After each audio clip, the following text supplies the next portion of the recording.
Assalamualaikum warahmatullahi wabarakatuh. Selamat pagi. Ini ada buku bagus, sangat cocok ya untuk situasi sekarang ini yang mana kita sedang menghadapi pandemi corona. Buku yang menurut saya ini cocok sekali untuk saya khususnya ya. Judulnya Corona Ujian Tuhan dari Profesor Quraish Shihab. Beliau ini adalah mufassir atau ahli tafsir yang sangat terkemuka di Indonesia, lulusan Al-Azhar di Kairo, Mesir, dan sangat-sangat expert, ahli di bidang tafsir, dan juga pendapat-pendapat beliau tidak diragukan lagi keabsahannya mengenai Islam atau ajaran-ajaran Islam. Nah, sangat produktif juga beliau selain mengajar dan juga meneliti, tetap saja menulis ya, terutama yang berkaitan dengan isu dan bidang-bidang agama Islam. Ini buku yang sangat recommended. Nah, saya akan membantu Anda untuk membaca, ya, menemani Anda membaca buku ini. Ya, mungkin saja Anda tidak sempat untuk membaca buku ini, atau Anda tidak punya waktu yang cukup untuk membaca buku ini, dan mungkin juga Anda memang benar-benar tidak bisa membaca, atau juga Anda ingin ada musik atau suara-suara di samping Anda melakukan aktivitas sehari-hari, entah itu masak, nulis, menyapu, atau apa saja. Atau bahkan Anda ingin ada suara-suara pengantar tidur yang mungkin memberikan manfaat, entah itu sedikit atau banyak. Nah, saya akan membantu Anda untuk itu. Buku Corona Ujian Tuhan, Sikap Muslim Menghadapinya, ini kalau kita lihat terbit tahun 2020 ini ya, bulan April pertama terbit.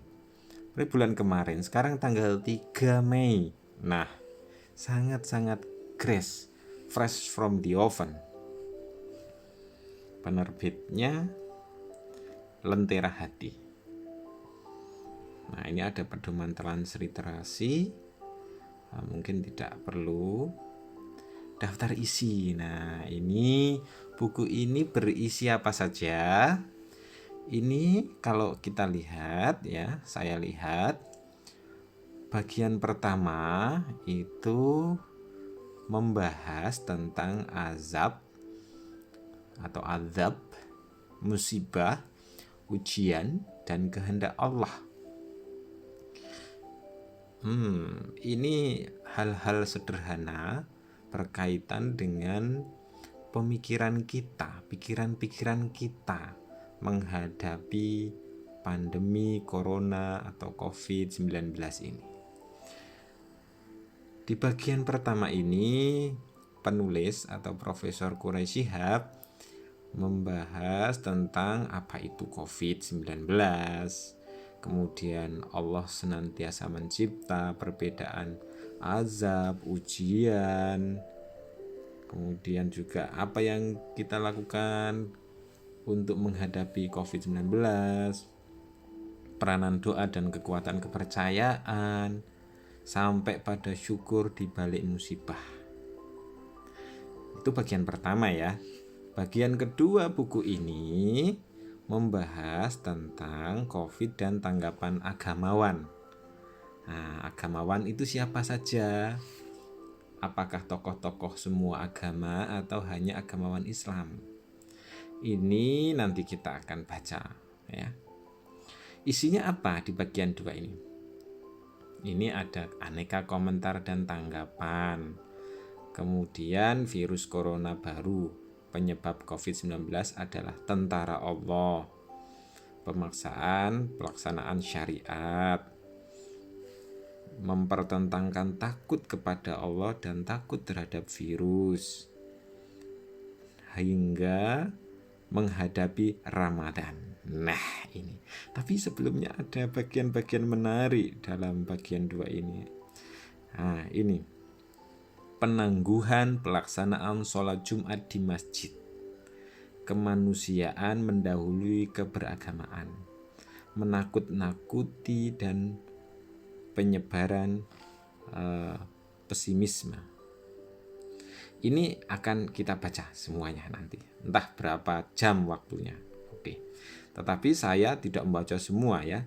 Saya akan berusaha untuk meringkas sembari Anda, Bapak, Ibu, saudara-saudara dan teman-teman berkegiatan lain atau beraktivitas lainnya. Bismillahirrahmanirrahim ya, ini pengantar dari Profesor Quraish Shihab. Beliau mengatakan bahwa dalam kesempatan konsentrasi di rumah, beliau membuat coretan-coretan ya, jadilah buku ini coretan-coretannya. Semoga bermanfaat, kata beliau. Jakarta awal April 2020. Berarti menulisnya mungkin sudah bulan Maret ya. Kita perkirakan begitu. Bagian pertama, kita masuk. Bagian pertama ini judulnya azab, musibah, ujian, dan kehendak Allah. Apa sih isi dari bagian pertama ini? Ini tentang COVID. Nah, saya kira semua udah tahu ya COVID itu apa. COVID-19 atau Coronavirus Disease 2018 ya. Bahasa Inggris saya nggak karuan ya, belepotan semua. Ini penyakit yang ditimbulkan oleh virus yang dinamai SARS-CoV-2, yakni virus baru yang berasal dari keluarga virus corona. Virus ini pertama kali ditemukan di Wuhan, RRC.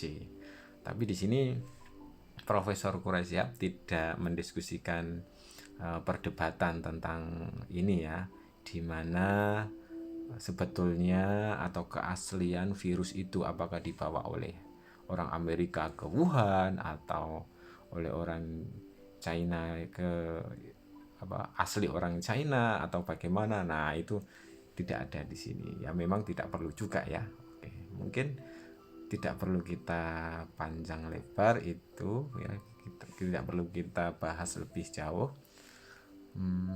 Allah senantiasa mencipta. Nah ini adalah asumsi dasar saya kira ya, pandangan dari Profesor Quraish Shihab atas atau terhadap fenomena, terhadap situasi atau terhadap pandemi COVID-19 ini.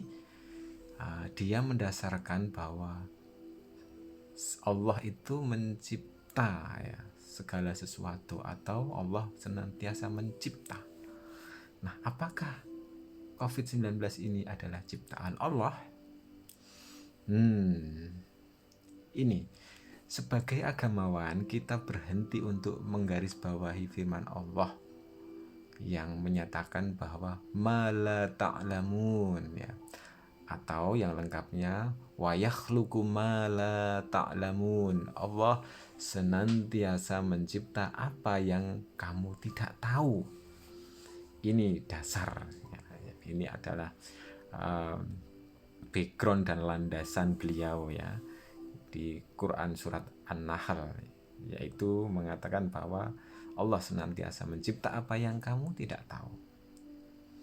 Nah, di sini beliau menjelaskan bahwa Allah mencipta makhluk-makhluk yang tidak kita ketahui jenis, hakikat, kemampuan, dan tujuan penciptaannya.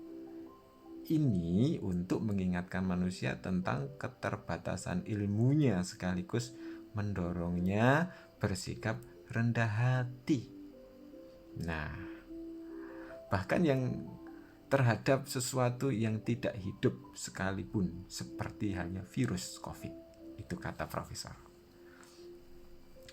Perbedaan azab atau siksaan Allah dan ujiannya. Nah, ini kita akan melihat di sini. Kata Profesor Quraisy Shihab, apa sih perbedaan azab atau siksa Allah dan ujiannya berkaitan dengan COVID-19 ya. Nah, di sini Profesor membahas juga bahwa virus itu menyebar ya dari satu ke lain negara, dan hemat Profesor Quraisy Shihab, virus tidak dapat dinamai siksa ilahi karena ia menimpa muslim dan non-muslim yang durhaka maupun yang taat. Nah, dari Al-Quran diperoleh kesan yang cukup kuat bahwa jika Allah hendak menjatuhkan siksa atas suatu kaum, maka terlebih dahulu diselamatkan hamba-hambanya yang taat agar mereka tidak ditimpa siksa. Ini maknanya dalam ya. Artinya virus ini bagaimana? Nah, itu jawaban Quraisy Shihab tadi. Allah memerintahkan Nabi mulia untuk membuat perahu guna mengangkat kaum beriman sebelum datangnya banjir besar. Nah, di sini Profesor Quraisy Shihab mendasarkan argumentasinya berkait dengan apakah COVID-19 itu azab, siksa, atau ujian. Kalau melihat pendapat pertama ini, ya, ini bukan bagian dari siksa. Karena kalau siksa mestinya kaum muslim ya, yang taat itu akan dilindungi, kira-kira begitu ya. Jika Allah hendak menjatuhkan siksa atas suatu kaum, maka terlebih dahulu diselamatkan hamba-hambanya yang taat, agar mereka tidak ditimpa siksa. Ini dasarnya ya, dasar beliau. Jadi ini bukan siksaan. Oke ya, jelas. Nah, itu contohnya seperti Nabi Lot ya, terus Nabi Nuh yang ketika itu kena banjir besar ya, Nabi Nuh ya, dan Nabi Lot juga ya. Demikian itulah halnya jika bencana berupa siksa ya, seperti contoh nabi-nabi tadi. Ada juga dasar-dasar dari pendapat beliau ya, Quran surat An-Nisa dan beberapa yang lain. Oke, saya kira cukup itu ya. Ujian adalah keniscayaan hidup. Ini bagian berikutnya ya, atau subbab berikutnya. Apa itu ujian dan bagaimana keniscayaan hidup berkaitan dengan ujian?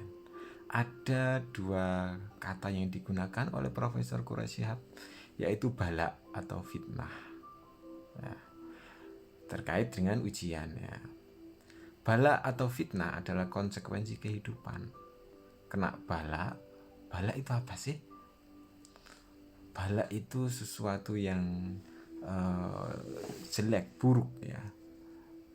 Atau bisa jadi, tapi bukan ujian, bukan siksaan, tapi sesuatu yang buruk yang terjadi. Kalau kita maknai sih,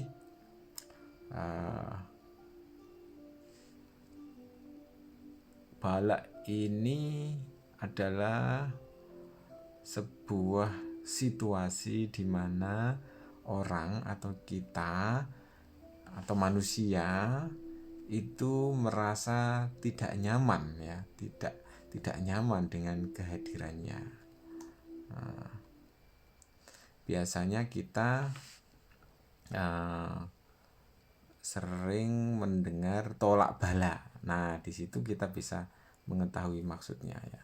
Tolak bala yaitu tolak keburukan-keburukan. Kira-kira begitu. Nah,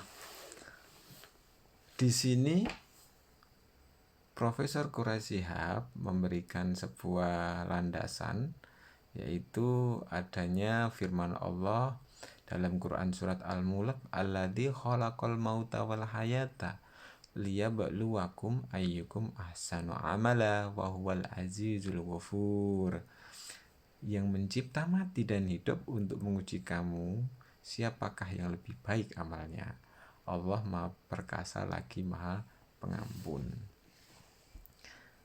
Nah, ada banyak ayat yang dikutip oleh profesor di sini untuk memposisikan bala itu apa. Nah, dalam konteks ini dia juga mengutip tentang sebuah ucapan Sayyidina Ali ya. Kalau ada musibah, jika ia menimpa yang durhaka, maka itu adalah azab. Atau bukan azab, maaf. Maka itu adalah adab atau pendidikan ya. Bila menimpa yang taat, maka itu adalah ujian. Nah, jika menimpa yang durhaka, dia adalah adab atau pendidikan. Bila menimpa yang taat, maka itu adalah ujian. Menarik juga ini ya. Siksa itu bagi pendurhaka akibat kedurhakaannya agar mereka sadar. Sedang yang tidak durhaka diperingatkan agar bersikap benar menyangkut ujian atau bencana yang diterimanya. Ini dasar-dasar pemikiran beliau. Ujian sesuai kemampuan. Tidaklah terlarang bersedih saat diuji dengan sesuatu yang berat. Ini terma-terma atau istilah-istilah yang kerap kita pakai untuk memaknai situasi pandemi seperti COVID-19 ini. Ada yang mengatakan ujian, bala, kemudian juga siksa atau azab. Nah, di atas tadi, di penjelasan tadi, Profesor Quraish Shihab menegaskan bahwa hal ini bukanlah siksaan ya, atau COVID-19 ini bukanlah siksaan. Dengan tadi ya sudah ada pendapatnya. Dia juga bukan bala ya. Berikutnya ini lebih dekat kepada makna ujian kalau kita baca di sini ya. Ujian. Nah, dalam konteks virus corona, para ahli kesehatan menganjurkan sekian banyak langkah yang dapat membentengi seseorang, antara lain kesiapan dan ketahanan fisik dan mental. Ini ya. Terus Profesor Quraish Shihab juga ingin menisbatkan pada sebuah firman Allah ya. Bismillahirrahmanirrahim. Wa idza maridtu fahuwa yashfiqi wa idza maridtu fahuwa yashfin. Mohon maaf, bacaan Arab saya sangat-sangat jelek. Oke. Dan apabila aku sakit, dialah yang menyembuhkan aku.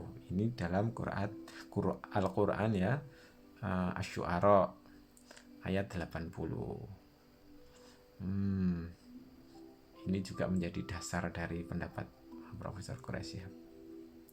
Peranan doa dan kekuatan kepercayaan. Apa sih dan sejauh mana sih doa dan kekuatan keyakinan, iman dan kepercayaan itu membantu kita dalam menghadapi COVID?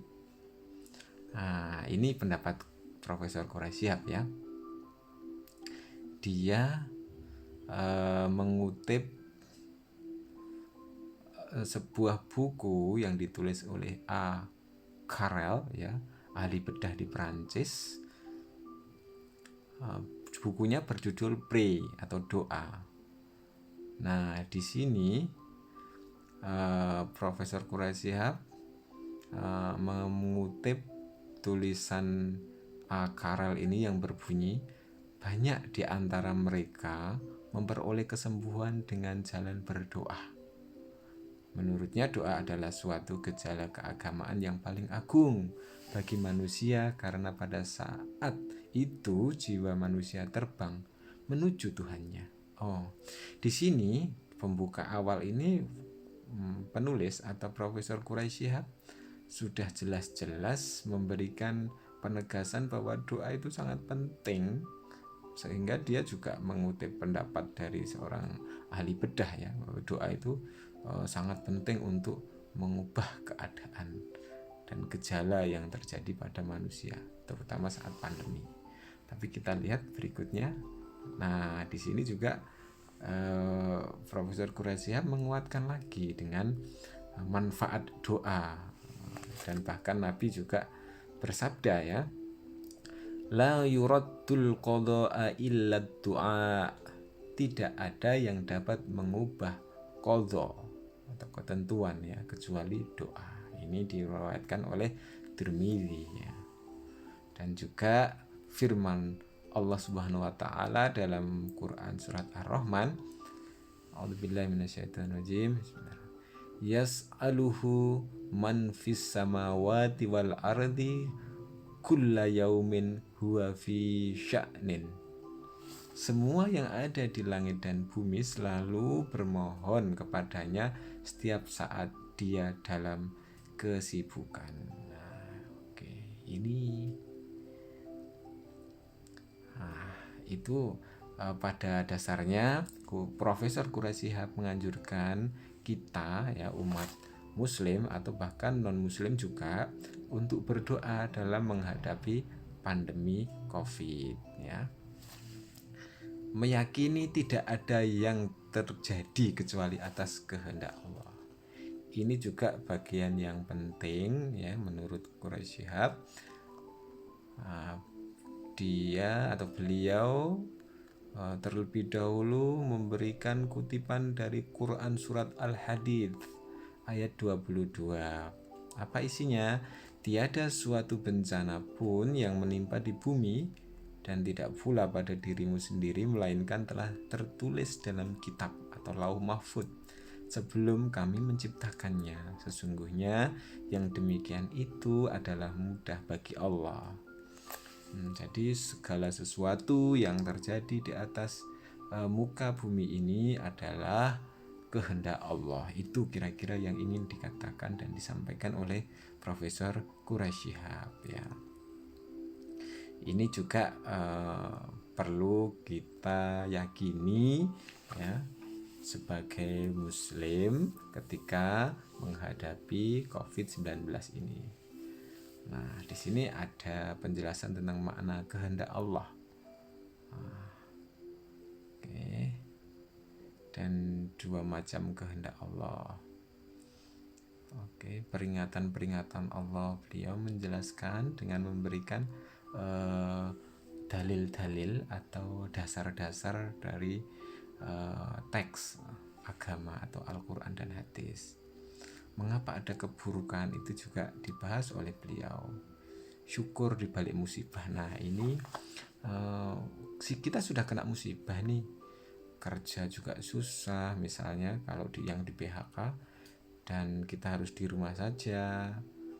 Tapi pantaskah atau masihkah kita perlu untuk bersyukur? Nah, ini Profesor Quraisy Shihab memberikan penjelasan. Jika demikian, jangan menggerutu atau protes kepada Tuhan akibat bencana ini. Tapi mari mencari hikmah di baliknya yang bisa mendorong kita lebih syukur kepada Allah, karena Allah tidak pernah berbuat zalim kepada hamba-hambanya ya. Kita dianjurkan bersyukur. Ini anjurannya kira-kira ya. 1, menjadi lebih tahu dan paham tentang tuntunan agama dan perlunya beragama. Ini manfaat syukur tadi ya. Dengan berdiam di rumah bersama keluarga, kita berkesempatan lebih banyak untuk saling mendekat dan berbagi karena tidak disibukkan dengan aneka pekerjaan di luar rumah yang sering kali menghalangi kita untuk berbuat untuk keluarga. Itu. Bagi yang merenung akan sadar betapa manusia adalah makhluk lemah. Itu juga ya.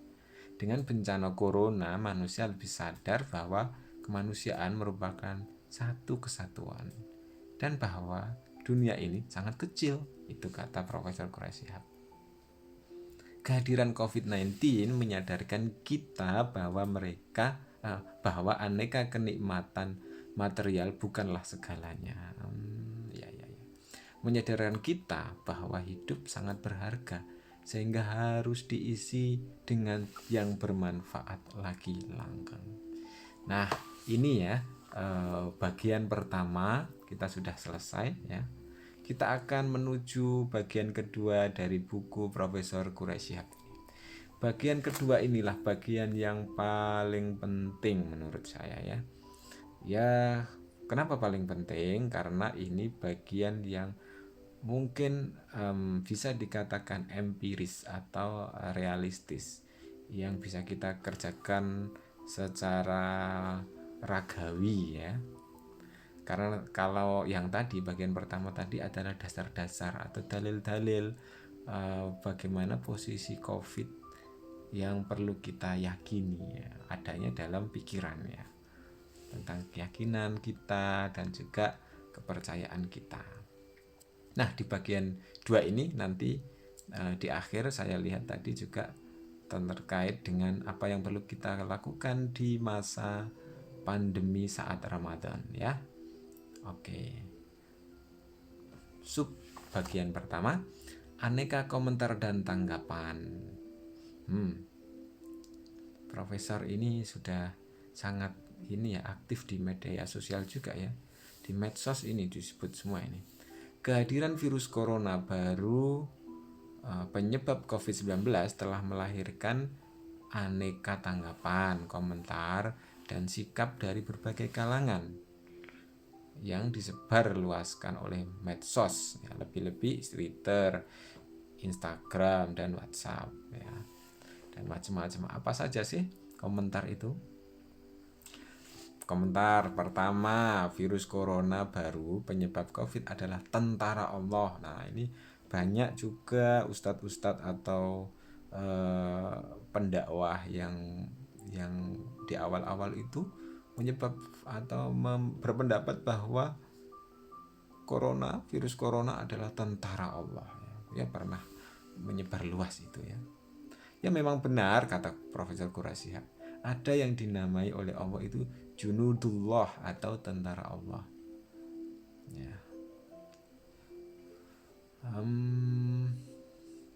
Tapi berdasarkan junudullah yang bisa kita tilik ya dalam Quran surat Al-Mudaththir berbunyi wa ma ya'lamu junuda rabbika illa huwa, tidak ada yang mengetahui tentang tentara Tuhanmu kecuali Dia. Profesor Quraish Shihab mengatakan tidak ada yang mengetahui jenis, hakikat, jumlah, dan kekuatannya kecuali Allah. Nah, apakah COVID ini masih bisa kita katakan sebagai junudullah? Ini juga masih dalam pertanyaan besar menurut Profesor Quraish Shihab. Sebentar ya, saya ngambil charger dulu, ini baterainya habis.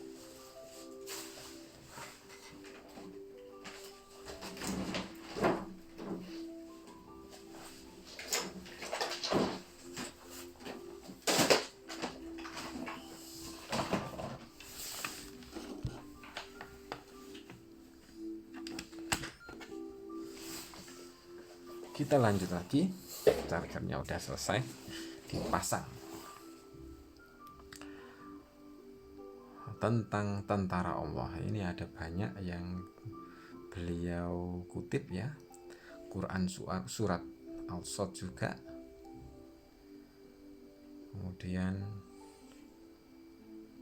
ada juga hadis Nabi yang berbunyi at-ta'unu wahzu a'daikum minal jin. Wabah penyakit ta'un merupakan tusukan musuh-musuh kamu dari jenis jin. Hadis ini mengisyaratkan bahwa penyakit dapat diakibatkan oleh jin yang merupakan makhluk halus tersembunyi. Ya.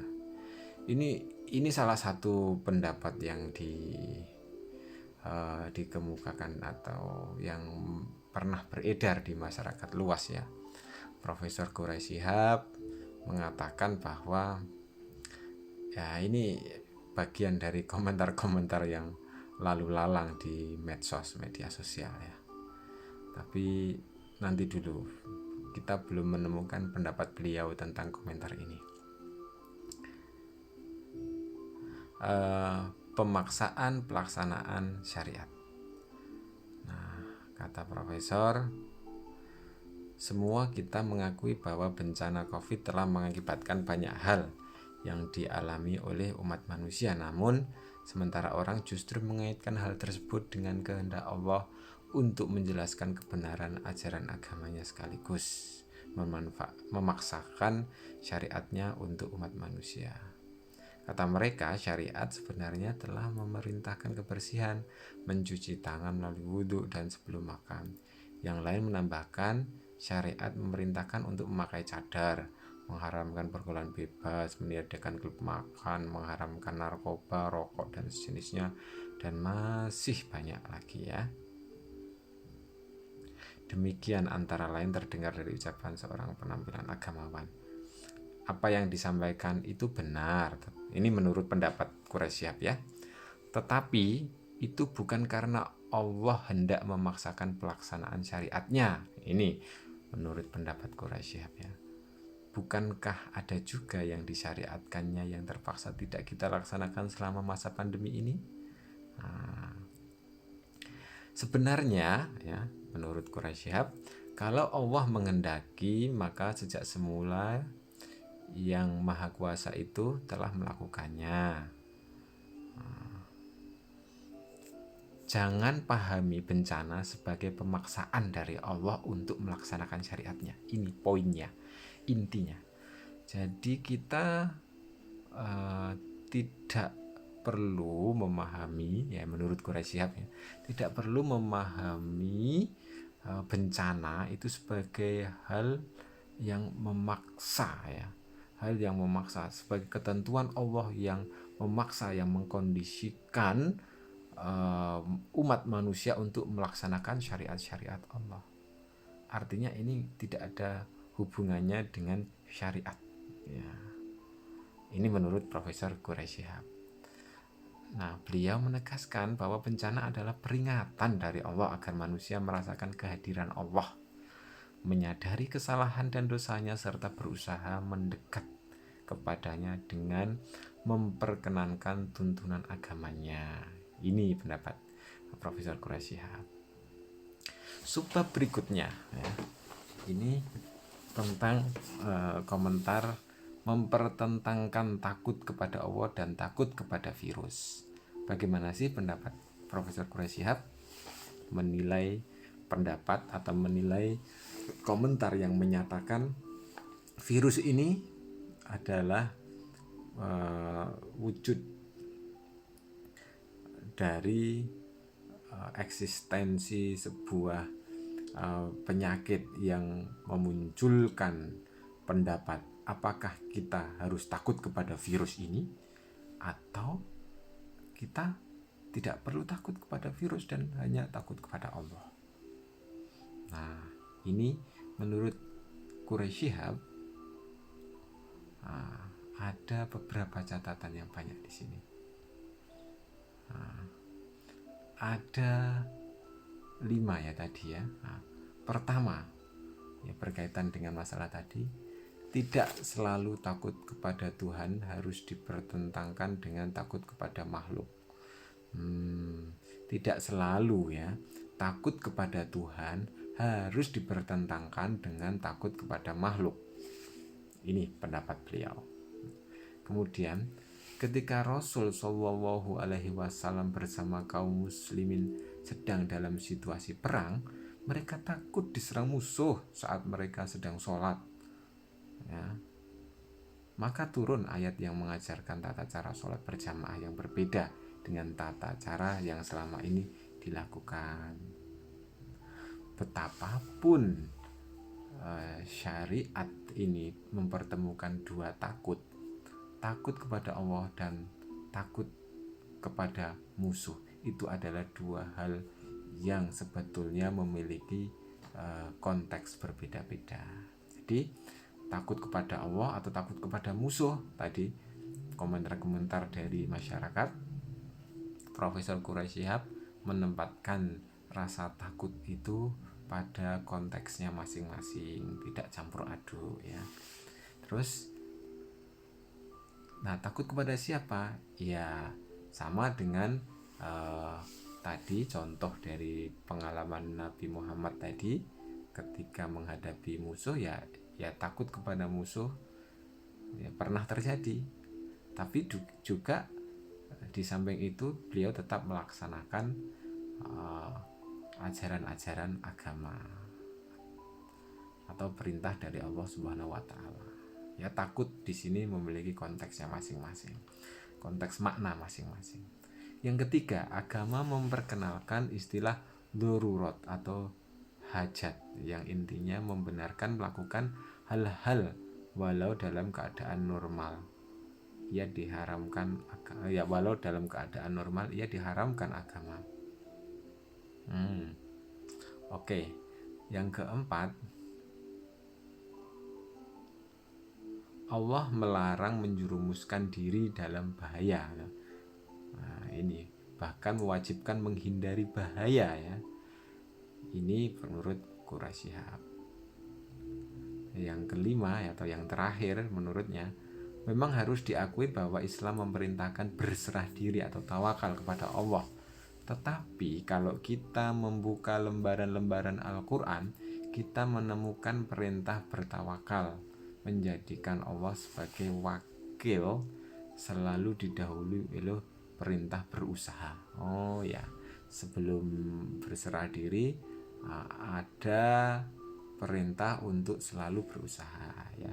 Ini menurut Quraisy Shihab. Nah, itu bagian-bagian yang berusaha untuk membuka wacana dan juga pengetahuan kita, pemahaman kita terhadap komentar-komentar para ulama, para ustadz yang bersebaran lalu lalang di dalam grup-grup WhatsApp maupun di media sosial lain seperti Twitter, Facebook, dan YouTube ya. Ini. Nah, pemahaman agama terkait dengan COVID-19 ini. Apa sih pemahaman agama yang ada dan efek atau reaksi dari umat muslim terhadap COVID-19 ya. Kan itu ada penangguhan atau pelarangan sholat berjamaah di masjid. Nah, ini salah satunya. Di subbab ini Profesor Quraisy Shihab membahas tentang penangguhan pelaksanaan sholat Jumat di masjid. Nah, kenapa? Bagaimana posisinya ini?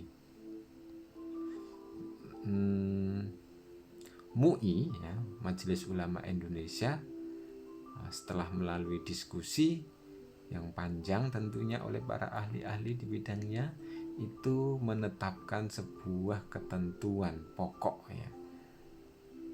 Satu,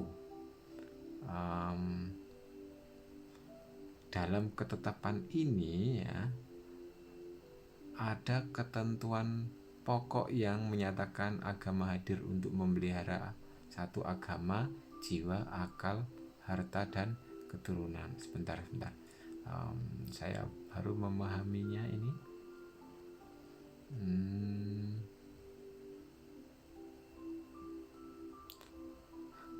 Ini terkait dengan tadi penangguhan sholat Jumat ya berjamaah dan juga sholat jamaah yang lainnya.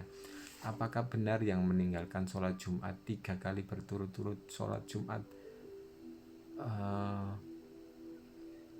sebentar saya ulangi, apakah benar yang meninggalkan sholat Jumat 3 kali berturut-turut telah ditutup hatinya? Ya karena apa mereka meninggalkan? Ya karena ada ketentuan masjid ditutup dan tidak bisa sholat Jumat berjamaah. Ya Jumat tentu berjamaah ya. Jawabannya menurut Profesor Quraisyhab adalah ancaman ditutup hatinya adalah yang meninggalkan tanpa uzur. Sedang yang berudzur diperbolehkan sepanjang uzur masih melekat pada dirinya. Maksudnya di sini tidak melaksanakan sholat Jumat ya di masjid secara berjamaah itu bukanlah sebuah pelanggaran agama, karena ada beberapa penegasan dalil yang mengatakan jika seseorang itu 3 kali berturut-turut tidak melaksanakan sholat Jumat maka hatinya ditutup. Nah, Profesor Quraisyhab menolak pendapat ini dan dia mengatakan bahwa tidak melaksanakan sholat Jumat di masjid atau berjamaah bukanlah sebuah dosa, karena memang kita kena musibah pandemi dan itu artinya kita berudzur dan itu dibolehkan dan itu juga untuk keselamatan dan kemaslahatan kita bersama. Kemanusiaan mendahului keberagamaan. Ini mana yang kita dahulukan, kemanusiaan atau keberagamaan, kemaslahatan manusia atau juga perintah-perintah agama? Nah, bagaimana menurut Profesor Quraisyhab? Di sini beliau menulis bahwa dalam konteks persaudaraan kemanusiaan, lebih-lebih saat krisis pandemi, kita dianjurkan untuk saling membantu tanpa harus mensyaratkan persamaan agama. Ini ya harus saling membantu ya untuk tujuan kemanusiaan ya.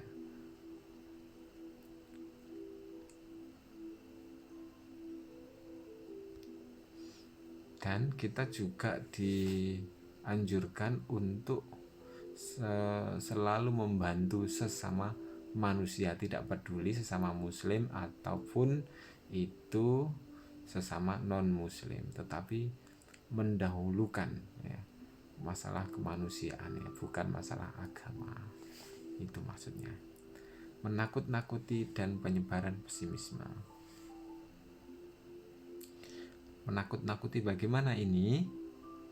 Profesor Quraisyhab menulis bahwa dari beliau mengambil sebuah kutipan sabda Nabi, sabda Rasul, yaitu yassiru wala tu'assiru wa basyiru wala tangfiru. Permudahlah dan jangan persulit, gembirakanlah dan jangan mengancam. Ya, hadis ini bermakna bahwa sungguh buruk sikap sementara kita yang menyebarkan hoax atau pandangan-pandangan yang melahirkan pesimisme. Betapapun sulitnya keadaan, kita harus yakin bahwa ada hikmah sekaligus jalan keluar dan bahwa sesuai kandungan pesannya, sesungguhnya bersama satu kesulitan terdapat dua kemudahan. Itu surat Asy-Syarh ayat 5-6. Memang ya dalam uraian Al-Quran dan Sunnah ya, ada yang menakutkan, tetapi kalaupun hendak menyampaikannya maka sikap bijaksana harus menyertainya. Ada di antara kita yang menjadikan bencana corona untuk menakut-nakuti tentang dekatnya kiamat. ada yang hampir memastikan bahwa kiamat segera akan datang karena ibadah haji dan umroh tidak akan dilakukan lagi. Padahal sampai kini ya belum ada putusan dari berwenang menyangkut pembatalan ibadah haji tahun ini. Nah ini ya dinamika dalam Islam ya menghadapi pandemi corona ini. Nah ini terakhir ya, bagian terakhir dari Profesor Quraish Shihab. Saat ini kita menghadapi bulan Ramadan ya. Dan situasi pandemi Covid ini masih berlangsung pada saat Ramadan ya. Ini mengakibatkan sekian banyak kebiasaan kita yang tidak dapat dilakukan akibat keharusan kita membatasi diri keluar rumah. Sholat tarawih berjamaah ke masjid-masjid, iktikaf, silaturahmi, dan mudik diduga keras ya. Dan mudik ini tidak dapat kita laksanakan seperti sebelumnya ya. Satu hal yang perlu diingat bahwa hal-hal yang disebut di atas atau seperti ya sholat taraweh ya, itu sifatnya sunnah yang ada alternatifnya menurut Profesor Quraish Shihab. Tahukah saudara bahwa sholat malam pada masa Rasulullah belum dinamai taraweh? Memang Rasul Shallallahu Alaihi Wasallam sholat malam di bulan Ramadan, keluar dari kamar beliau menuju ruangan yang menjadi masjid untuk sholat. Nah, ketika sementara sahabat mengetahui hal tersebut, mereka sholat di belakang Rasulullah. Ya, sahabat mengikuti ya, ketika melihat Nabi bersolat di halaman rumahnya. Ini berlanjut hanya 3 malam, cuma 3 malam saja. Karena setelah itu beliau tidak keluar ke ruangan tersebut, ya, menghindari kehadiran para sahabat mengikuti sholat beliau. Beliau menghindar itu kenapa? Karena khawatir itu diwajibkan. Artinya dalam pendapat Profesor Quraish Shihab ini sebetulnya sholat taraweh itu ya jelas tidak wajib, tetapi tidak harus dilakukan ya, apalagi masa pandemi. Sholat sunnah berjamaah setelah isya baru dilaksanakan berjamaah atas anjuran Sayyidina Umar ya. Oh ini berarti anjuran Khalifah Umar ya. Sholat itulah yang kemudian dinamai sholat taraweh. Oh berarti mulainya sejak anjuran Sayyidina Umar atau Umar bin Khattab. Berarti pada masa Nabi hanya 3 kali itu saja tadi, menurut Profesor Quraish Shihab. Jika demikian itu kejadiannya, maka sangat baik juga melaksanakan sholat tarawih di rumah sebagaimana yang diamalkan Rasul. Baik sholat itu kita laksanakan sendirian maupun bersama keluarga. Sebelum itu pernah Rasul juga diikuti oleh sebagian sahabat beliau melaksanakan sholat malam yang terkadang berlanjut sekitar 2/3 atau 1/2 atau seperti malam yang mengakibatkan sebagian sahabat beliau mengalami kesulitan apalagi keesokan harinya masih harus beraktivitas. Oh berarti Rasul itu pernah ya diikuti oleh sahabat ketika melaksanakan sholat malam di 1/3 atau 1/2 malam ya. Yes, kalau 1/3, 1/2 mungkin sekitar jam 1 atau jam 2 itu ya di Indonesia. Maka ketika itu Allah memberi alternatif pengganti sholat malam, yakni membaca yang mudah atau yang ringan ya, dari ayat-ayat Al-Quran sambil melaksanakan sholat wajib, zakat wajib, dan bersedekah, bahkan termasuk juga aneka kegiatan positif. Demikian alternatif pengganti yang tercantum dalam Quran surat Al-Muzammil ayat 20. Demikian juga halnya dengan anjuran beriktikaf ya. kendati harus dilakukan di masjid, tetapi tujuannya dapat diperoleh dengan menghayati maksud ibadah ini yang intinya adalah introspeksi dan merenung menyangkut apa yang telah dilakukan untuk diperbaiki dan ditingkatkan. Sedang silaturahmi tidak harus dilakukan dengan bertatap muka. Surat menyurat, telepon, WhatsApp, bahkan video call dapat menjadi alternatif pengganti, sehingga kewajiban untuk di rumah saja tetap dilaksanakan untuk bekerja, beribadah sambil silaturahmi dan bersantai. Ini pendapat-pendapat yang dikemukakan, ditulis oleh Profesor Dr. Quraish Shihab ya, dalam buku terbarunya ini ya. Ini sangat baru ya, soalnya baru dipublikasikan bulan April 2020 ini ya. Ya, semoga buku ini bermanfaat untuk kita dan kita dapat mengambil hikmah, tauladan atau pelajaran dari apa yang disampaikan oleh Profesor Quraish Shihab ini. Nah, sebelum mengakhiri, saya ingin membacakan doa penutup yang ditulis oleh Profesor Quraish Shihab dalam buku ini. Bismillahirrahmanirrahim. Al-Fatihah.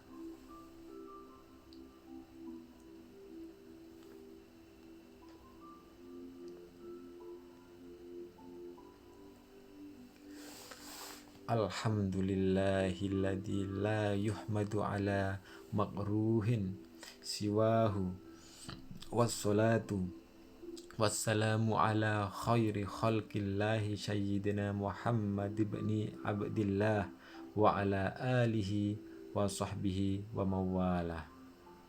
Rabbana lakal hamdu mahma talal bala'u wa mahma istabaddal alamu, lakal hamdu fa inna ba'dur rozaya ata'un wa anna fil masaibi hikmatu walakin rabbana afiyatuka awsa'u warhya lana.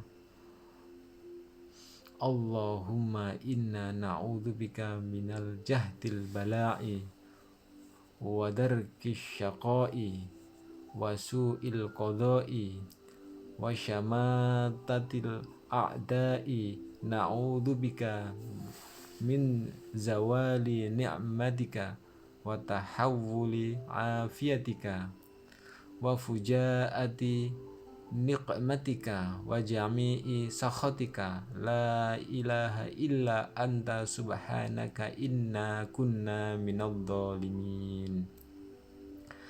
Na'udzu binuri wajhika alladzi usyriqat bihi dhulumatu wa saluha 'alaiha amrud dunya wal akhirati.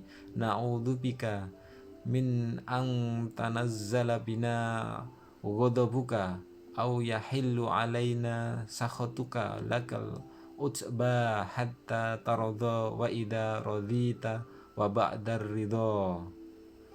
Ya farijal hammi, ya kashifal ghammi, ya man li abdihi yaghfir wa yarham. Ya rabbana farrij al hammi waqshif al ghammi warfa' anna al bala'u wal ghala'u wa su'ul fitani ma dhahara minha wa ma batan. Ya alimu ya halimu anta bihalatina alimu wa ala khalasina qadirun wa huwa alaika yasiru famnun alaina biqadaiha. Ya akramal akramina ya ajwadal ajwadina ya rabbanal alamina irhamna warham jami'a khalqika innaka ala kulli syai'in qadir. Allahumma stajib lana kama stajabta li'ibadikal sholihin Allahumma birahmatikal wasi'ati ajil alaina bifarrojin min indika bijudika wa karamika ya arhamar rahimin wa sallallahu ala sayyidina Muhammad wa ala alihi wa sahbihi wa sallam wa akhiru da'wana alhamdulillahi rabbil alamin. Terima kasih, semoga bermanfaat. Selamat tidur. Assalamualaikum warahmatullahi wabarakatuh.